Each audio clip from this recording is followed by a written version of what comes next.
Some films are shaped by intention and others are shaped by everything that went wrong. Silver Bullet belongs to the second kind. It opens with the quiet familiarity of small-town life, tidy lawns, warm street lamps, and a sense of safety that feels almost rehearsed. But the stillness is deceptive. Something beneath it is shifting slowly, silently, like a presence waiting for the right moment to step into the open. And when it finally does, the thin fabric of normalcy tears just enough to reveal the unease underneath. Stephen King's story was always meant to explore that tension, the collision between innocence and terror, comfort and denial, routine, and the monstrous truth hiding behind it. But the film that emerged carried marks of an entirely different struggle. Production battles, abandoned concepts, shifting creative control, and unexplained incidents left fingerprints on nearly every frame.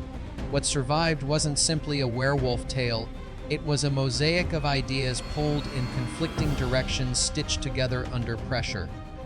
If you look closely, you can feel the fractures running through the movie. A lingering shot that holds longer than it should. A tonal shift that doesn't quite match the scene before it. A detail that hints at something deeper than the story has time to reveal. Silver Bullet feels like a film haunted not only by its monster, but by the version of itself it was never allowed to become. The truth behind its creation is stranger, darker, and far more chaotic than the film suggests.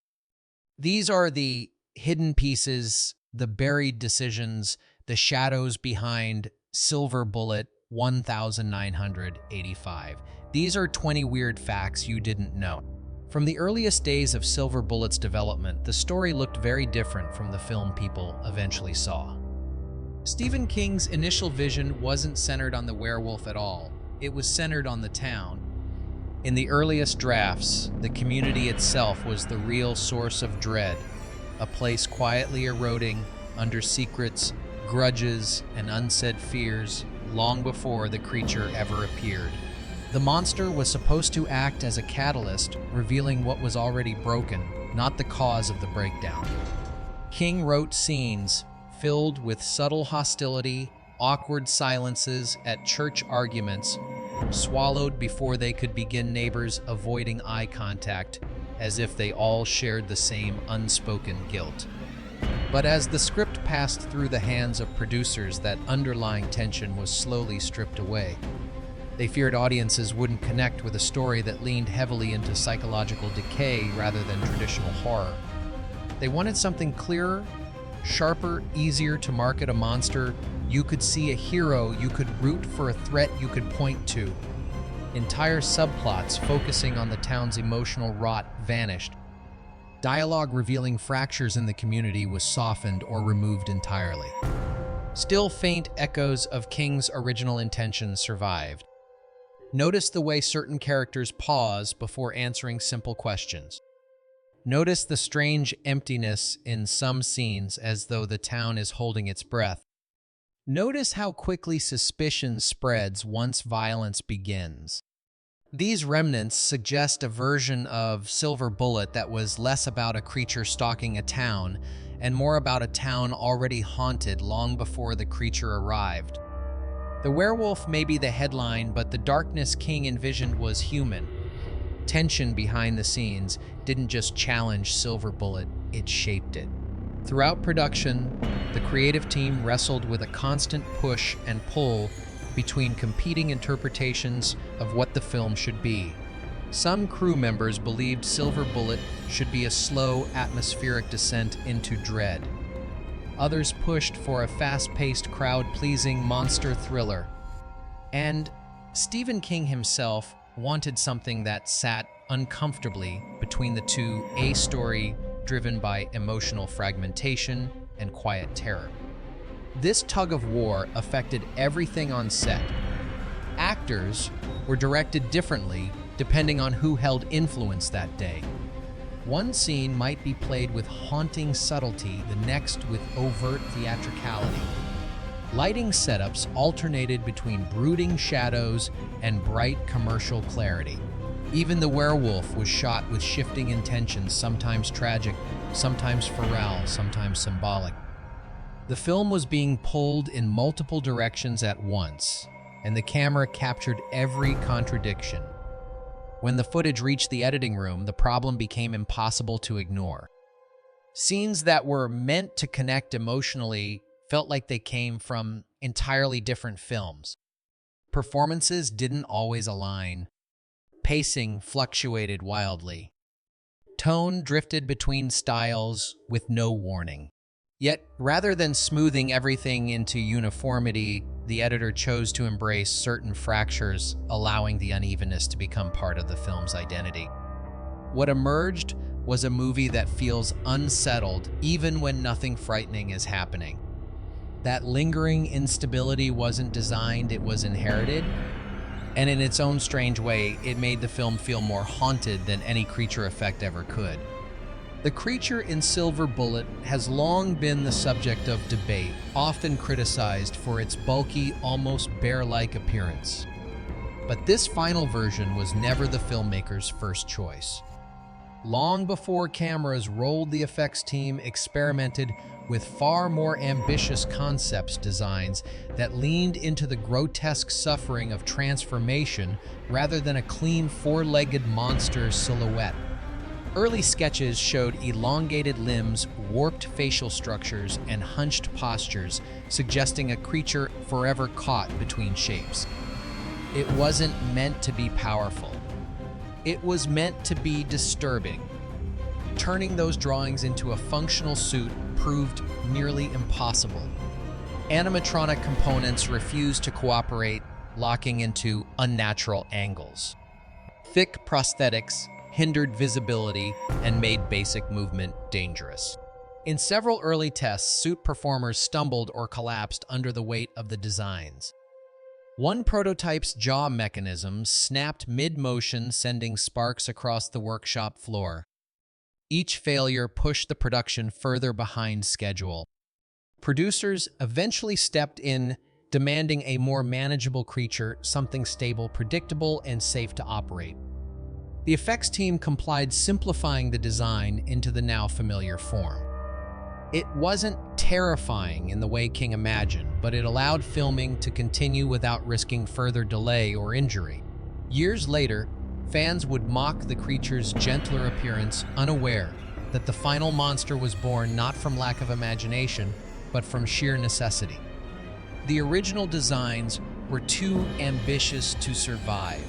The creature we saw was the only one the film could carry to the finish line. One of the most daring sequences originally planned for Silver Bullet was a chase meant to redefine the creature's physical presence. Instead of the typical lunging and swiping associated with werewolves, the director envisioned something far stranger, a movement that felt unnatural in a subtle, almost lyrical way. He wanted the monster to glide with a predatory smoothness, too fast, too silent, and too fluid to look fully biological. To achieve this, the effects team built a specialized rig designed to pull the performer across the ground at high speed, mimicking an otherworldly stride. The concept was ingenious.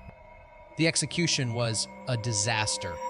During the first full speed test, the rig jerked unpredictably, slamming the suit actor into the dirt and tearing parts of the prosthetics. The performer wasn't seriously injured, but the impact shook the entire team.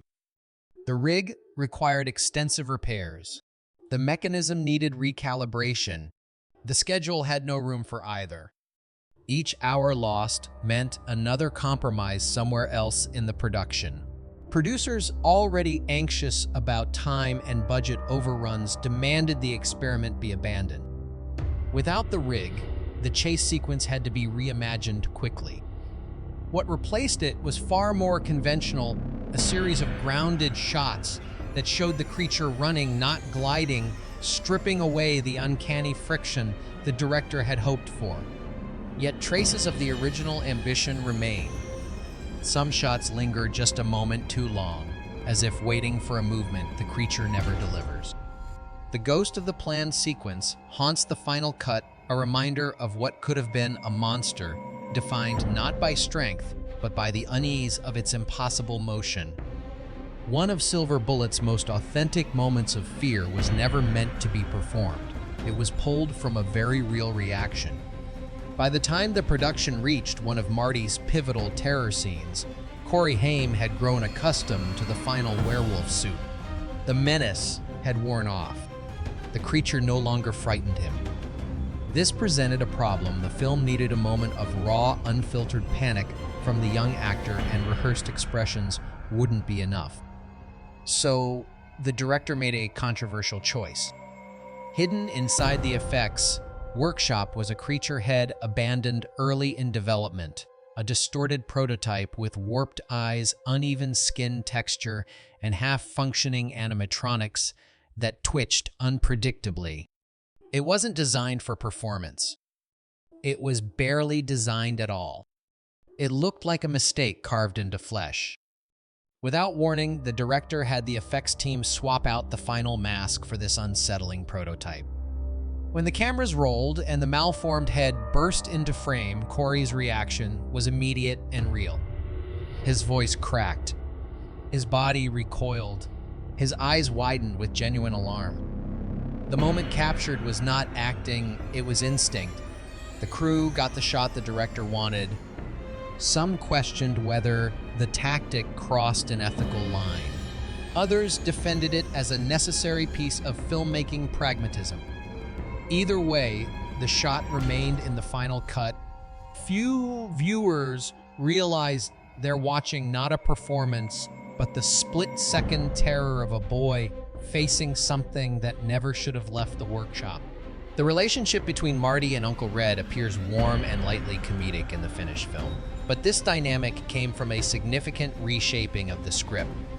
Stephen King originally wrote Red as a deeply troubled man, someone carrying the weight of past failures, unresolved guilt, and an ongoing battle with alcoholism that left him emotionally unsteady.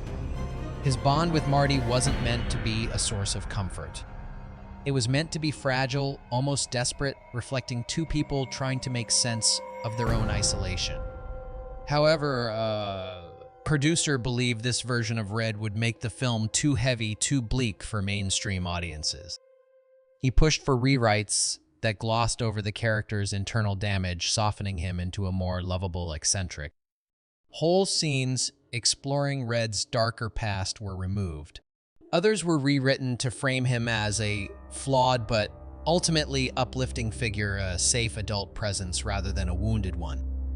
The change altered the emotional core of the film. Instead of a story about two outcasts forming a bond in the shadow of fear, it became a more conventional tale of a quirky uncle helping a brave boy confront a monster.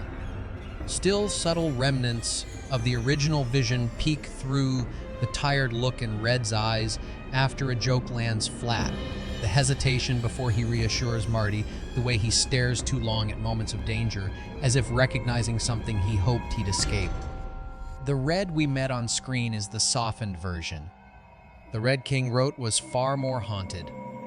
The change in directors during Silver Bullet's production is often glossed over as a simple logistical adjustment, but those who were present remember it as a quiet rupture.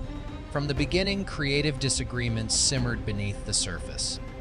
The original director pushed for a slow, moody approach, a film built on tension, stillness, and dread that crept rather than pounced. Producers, however, wanted a sharper edge, bigger scares, faster pacing, and a creature that demanded attention rather than lurked in ambiguity. The breaking point came during a complicated night sequence involving multiple fog machines, precise camera tracking, and coordinated lighting cues. After dozens of takes, the director insisted it still wasn't right. "The forest needs to feel like it's watching," he reportedly told the crew, asking for another full reset. Hours slipped away. Tempers shortened. A producer confronted him off-set, arguing that his perfectionism was pulling the production into dangerous territory. Voices rose. Crew members pretended not to listen. Within days, the director was replaced. The shift wasn't abrupt so much as eerily calm, as if everyone had braced for it without admitting it aloud. The footage he left behind carried a distinct signature, long silences, rigid compositions, and a sense of tension that doesn't match the energy of scenes filmed afterward. The final film contains two visions layered together, the one that began it and the one that finished it. Neither fully won. Buried deep in the film's early assembly was a sequence intended to expose how fear fractures a community long before a monster arrives. The scene took place in the town meeting hall where residents gathered after the second attack. There was no violence, no creature, no spectacle, only suspicion. Extras were encouraged to improvise whispers about neighbors who behaved strangely, about lights seen at odd hours, about footsteps heard on quiet streets. It was a portrait of paranoia spreading like smoke. The tone was suffocating. Crew members recalled the tension feeling uncomfortably real. The preacher delivered a trembling warning that evil doesn't always walk in the open, and several actors exchanged glances weighted with mistrust. For a moment, the monster felt secondary. The true danger came from the townspeople turning on one another, revealing cracks that the werewolf merely widened. When the studio saw the footage, they recoiled. They feared it made the town look too culpable, too human in its weaknesses. The film was supposed to be about an external threat, not internal decay. The entire scene was cut, labeled tonally incompatible, and quietly removed from the assembly before marketing discussions even began. Today, it survives only in memories and scattered photographs from the set. It might have been one of the film's most unsettling moments, not because of what it showed, but because of what it suggested about the monster inside every frightened crowd. In early development, Silver Bullet was meant to feature a transformation sequence that would rival the genre's most iconic metamorphoses. The effects team designed an elaborate progression, bones jutting outward, limbs extending at unnatural angles, skin tightening around shifting muscle. Every stage had its own prosthetic build. Animatronic plates were created to simulate trembling flesh. Stop-motion inserts were developed to capture the unbearable transition between forms. Nothing worked, and it didn't fail quietly. During initial tests, the animatronic components misfired, causing the creature's jaw to snap sideways in a way that looked unintentionally comedic. Prosthetics warped under heat from the studio lamps. One transformation rig designed to stretch the actor's arm in stages malfunctioned so violently that it tore the latex apart mid-shot, showering the set with fragments of rubber and tubing. The footage was unusable. The mood in the effects department turned grim. Under pressure from the studio, the ambitious multi-stage transformation was abandoned. In its place came a simpler approach, gentle crossfades, lighting tricks, and a reliance on implication rather than spectacle. It was safer, faster, and far less impressive. Yet, in archived photos, the aborted designs remain half-finished creatures, twisted in transition, frozen in grotesque limbo. They reveal a version of the film where the transformation wasn't just painful. It was the horror. 10. Before the werewolf ever appeared on camera, the sound department attempted to craft its presence through something far more disturbing than traditional monster audio. Their earliest experiments blended animal roars with faint, almost imperceptible traces of human distress, breaths recorded under emotional strain, low hums produced during anxiety tests, and whispered syllables stretched into unrecognizable textures. The goal wasn't to make the creature sound human. It was to make it sound haunted, as if something conscious still lingered beneath the brutality. When these early mixes were played through studio speakers, the room fell into an uneasy silence. The sounds evoked not terror, but a kind of sorrow, the suggestion of a trapped soul trying to claw its way through fur and bone. Producers were unsettled. They felt the hybrid audio blurred the emotional lines too much, making the werewolf feel tragic when the film needed it to be frightening. They ordered the team to remove the human elements, urging them to return to more familiar growls and snarls. But sound is stubborn. In several scenes, especially the quiet ones where the creature is partially obscured, traces of the original experiments linger. A shaky exhale here, a broken inhale there. Audiences rarely notice them consciously, but some report a strange sensation during those moments, a tightening in the chest, a small spike of empathy followed by fear. It's the ghost of the man inside the monster. And it was never meant to be heard. 11. Silver bullets, fog-drenched forest scenes owe their existence to a malfunction that almost shut down production for the night. During an early evening shoot, the fog machines jammed and expelled far more vapor than planned, consuming the woods in a dense, swirling haze. Visibility dropped to almost nothing. Crew members debated calling off the shoot entirely. Even the actors couldn't see 5 steps ahead. The director, frustrated but curious, insisted on capturing test footage anyway. What showed up on the monitor stunned everyone. The dense fog didn't obscure the scene, it transformed it. Shadows glided like shapes, struggling to take form. Trees appeared only in fragments, and the werewolf's silhouette became eerier by being revealed in pieces instead of whole. The director realized the mistake had created an atmosphere he could never have deliberately designed. He ordered the fog to remain heavy for the rest of the sequence. The forest became a character shifting, breathing, and hiding secrets.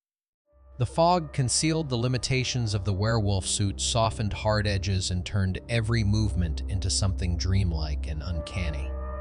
Not everyone agreed with the choice. Producers complained it masked too much of the creature and made scenes feel visually inconsistent. But for once, the director stood firm. Today, the fog is one of the film's most memorable elements. A technical failure became the breath of the movie's identity. 12. Editing Silver Bullet was less about shaping a film and more about stitching together incompatible visions. When all footage was finally delivered, the editor discovered a collection of scenes that behaved like strangers' shots, with wildly different emotional rhythms, conflicting performances, and atmospheres that shifted without warning. He later described the job as editing 2 different movies trapped inside the same reel. To find coherence, he did something unconventional. He organized scenes not by story order, but by emotional resonance. He built a map of moods, fear, suspicion, melancholy, denial, and placed scenes according to how their energy flowed rather than how the plot demanded. This approach smoothed some transitions but also revealed deeper fractures the production had tried to hide. Where performances clashed, he used long pauses or reaction shots to mask the seams. Where tone shifted too abruptly, he leaned into silence, allowing the audience to feel the unease rather than conceal it. But he also made a deliberate choice to preserve certain inconsistencies. He believed the story of a town unraveling under invisible threat should feel jagged, unstable, and unpredictable. The final result carries that tension. Some scenes feel slightly off-kilter, slightly out of rhythm, as if the movie is holding its breath. These aren't errors. They're the fingerprints of a film stitched together from competing realities. 13. The railway bridge featured in Silver Bullet became one of the most unsettling locations the crew encountered, not because of anything scripted, but because of what happened when the cameras weren't rolling. Local residents warned the production about the bridge's history: hikers vanishing without trace, late-night noises, mistaken for animals until they grew too rhythmic and vague shapes, seen pacing under the beams just past dusk. The crew humored these stories at first. That changed quickly.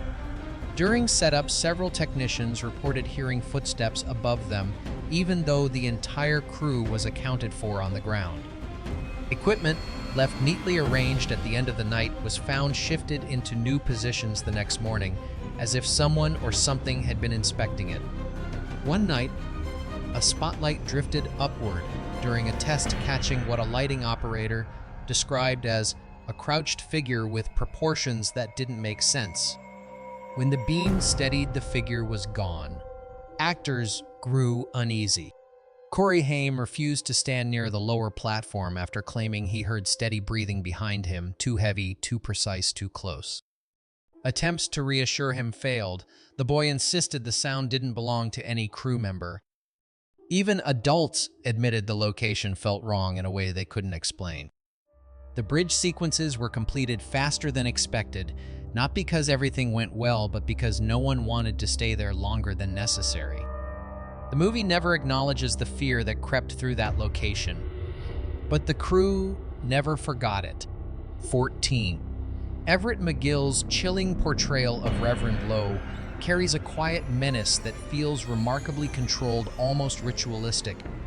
What the audience doesn't see is the intense psychological preparation McGill undertook to maintain that balance between calm piety and murderous instinct.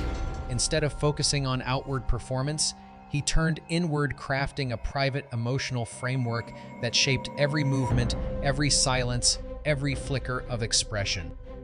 McGill kept a personal journal written entirely from the Reverend's perspective. Not a list of motivations or notes on character blocking, but intimate reflections, pleas for forgiveness, distorted prayers, and self-justifications written in a steady, detached hand. Crew members who accidentally glimpsed the pages described them as disturbingly sincere, the kind of writing that would be unsettling even without the context of a horror film. On set, McGill distanced himself from the cast, particularly from Corey Haim. He believed that the predator should never regard its prey casually, so he avoided unnecessary interaction to preserve that emotional separation. This commitment culminated in the film's final confrontation, where McGill allowed a fleeting flash of sorrow to appear in his eyes, a moment not scripted, not directed, but born out of his private exploration of the character. That moment stayed in the final cut because it added a dimension the film never explicitly addressed: the tragedy of a man fully aware of the darkness swallowing him. It's the only time the Reverend looks human, and it may be the only time the monster feels honest. 15. Before the creature design for Silver Bullet became the bulky, wolfish figure audiences recognized, Stephen King provided the production with a series of raw, expressive sketches. These weren't meant to be literal blueprints, but emotional guideposts, visual metaphors for the horror he wanted to convey. King's creature wasn't muscular or imposing. It was gaunt, elongated, and visibly tormented, as though every inch of its body screamed with the pain of transformation. One sketch in particular left a deep impression on the early design team: a thin, hunched figure standing in a church doorway, its posture collapsing inward, its gaze lowered in something that looked closer to shame than rage. The creature's limbs were too long, its features stretched as though pulled between forms, neither fully man nor fully monster. King intended this to represent the spiritual collapse of the Reverend, a physical manifestation of his moral undoing.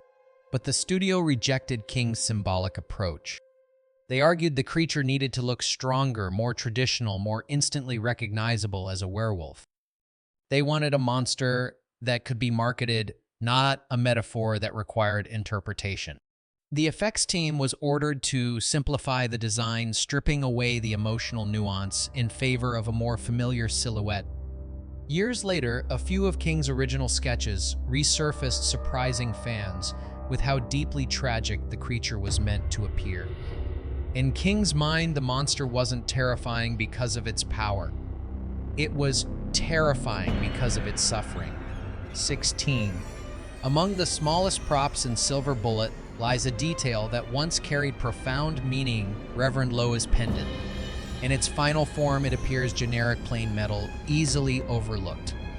But early in production, the pendant was crafted to act as a subtle confession carved into the reverend's chest. The first version bore a quiet inscription in Latin, in Luna plena Deus avertit oculos, during the full moon God turns his eyes away. It was meant to hint at Loa's crumbling faith, suggesting he believed his curse existed in a place even divinity refused to see. Several tight shots captured the engraved pendant, the words catching faint glints of moonlight. Stephen King reportedly admired the symbolism, saying it revealed the fracture between devotion and desperation. But when producers reviewed the footage, they dismissed the metaphor as too heavy-handed. They wanted a clean, accessible horror film, not a theological meditation hidden in jewelry. Overnight, the pendant was replaced with a blank substitute. The change created quiet chaos. Continuity suddenly fractured. Scenes featuring the original pendant had to be trimmed or reframed. A few slipped through brief frames where the engraving is barely visible, as if the movie itself forgot to fully hide its earlier intentions. Most viewers never notice. Those who do often describe a strange reaction, a feeling that the Reverend's torment runs deeper than the story reveals. The pendant was supposed to speak for him. In the end, it whispers only in the margins. 17. The motorized wheelchair built for Marty, the Silver Bullet itself, became one of the production's most unpredictable challenges. Designed as a symbol of empowerment, it was engineered with a customized engine far stronger than anyone anticipated. During its first test run, the chair lurched forward with a burst of speed that startled the stunt team, veering dangerously close to the camera track before grinding to a stop. The prop had crossed the line from creative instrument to potential hazard. Attempts to tame it proved unreliable. On certain surfaces, the brakes responded sharply. On others, they barely caught at all. The steering tightened unpredictably, sometimes locking for a fraction of a second before snapping back. Crew members began treating the chair with the caution reserved for pyrotechnics. It was never left unattended. It was never powered without supervision. It became a running joke that the most dangerous entity on set wasn't the werewolf, it was Marty's vehicle. That joke nearly turned serious when Corey Haim, fascinated by the machine, climbed into it during a break. Someone had mistakenly left the ignition primed. The engine kicked the chair, lunged toward the riverbank, and only a fast-reacting grip prevented a far worse accident. Production immediately restricted all access to the Silver Bullet, locking it behind a designated barrier between takes. On screen, the chair represents courage. Off-screen, it represented the thin line between ambition and catastrophe. 18. Late into filming, the production encountered an electrical anomaly in the woods that no one, not electricians, not technicians, not the director, could properly explain. The crew had set up an array of lights designed to create piercing beams of moonlight through the trees. Generators hummed steadily. Wiring had been triple-checked. The forest was silent except for the occasional call sheet rustling in someone's hand. Then, without warning, every light flickered in perfect unison. Not randomly, rhythmically. 3 pulses. Slow. Deliberate, as though responding to an unseen signal. Before anyone could react, one of the smaller spotlights exploded with a sharp crack, sending glass into the leaves. The generators continued running smoothly and no wiring faults were found. Moisture wasn't an issue. There was no wind. Electricians later described the incident as power moving where it shouldn't, though none could say what caused it. More unsettling were the testimonies that trickled in afterward. Several crew members claimed they heard movement deeper in the woods during the blackout, something large shifting its weight, the sound too slow and too intentional to be an animal. Others dismissed the claims as nerves, amplified by darkness and exhaustion. Still, the sense of unease lingered. The footage captured after the incident has a strange quality. The fog seems to drift more slowly, and the light carries an edge of tension no one intended. Nothing supernatural is shown. Nothing unusual is said, but the atmosphere feels touched, altered by something the camera couldn't quite see. 19. Silver Bullet's musical score went through a transformation almost as dramatic as anything shown on screen. Composer Jay Chataway originally crafted a soundscape built around dissonant shrill strings that refused to resolve hollow metallic tones produced by bowing unconventional objects and whispered rhythmic pulses manipulated to sound as though they were breathing. His goal was to create music that felt alive in a way that unsettled the subconscious, echoing the fractured humanity of the creature. Early playback sessions left the production team divided. Some felt the score elevated the film into something eerie and poetic. Studio executives, however, felt something entirely different: discomfort. They argued the music felt too oppressive, too art house, too emotionally destabilizing for a mainstream horror release.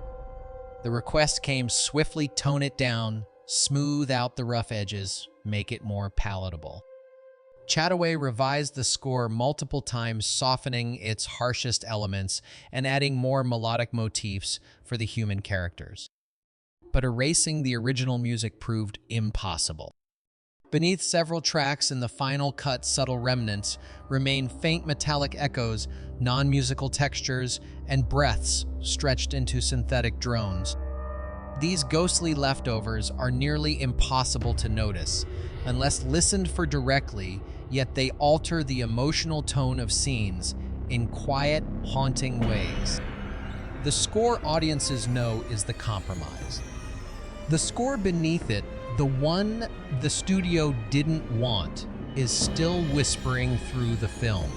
20. Silver Bullet's entire narrative dynamic changed because of one major editorial decision revealing the identity of the werewolf far earlier than Stephen King intended.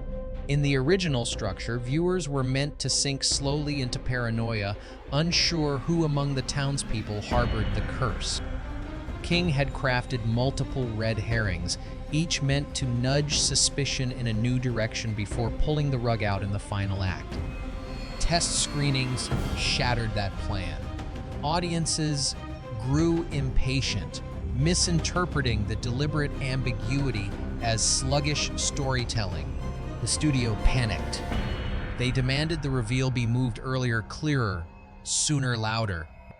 Editors were instructed to rearrange scenes and heighten foreshadowing so that Reverend Loa's transformation felt less mysterious and more like an impending confrontation. This change shifted the entire emotional architecture of the film. Instead of a slow, burning mystery, Silver Bullet became a narrative about denial, the tragedy of a town unable or unwilling to see the danger in front of it. The earlier reveal turned the Reverend into a figure of looming inevitability, casting a shadow over every scene he appeared in. Even his smallest gestures gained new weight.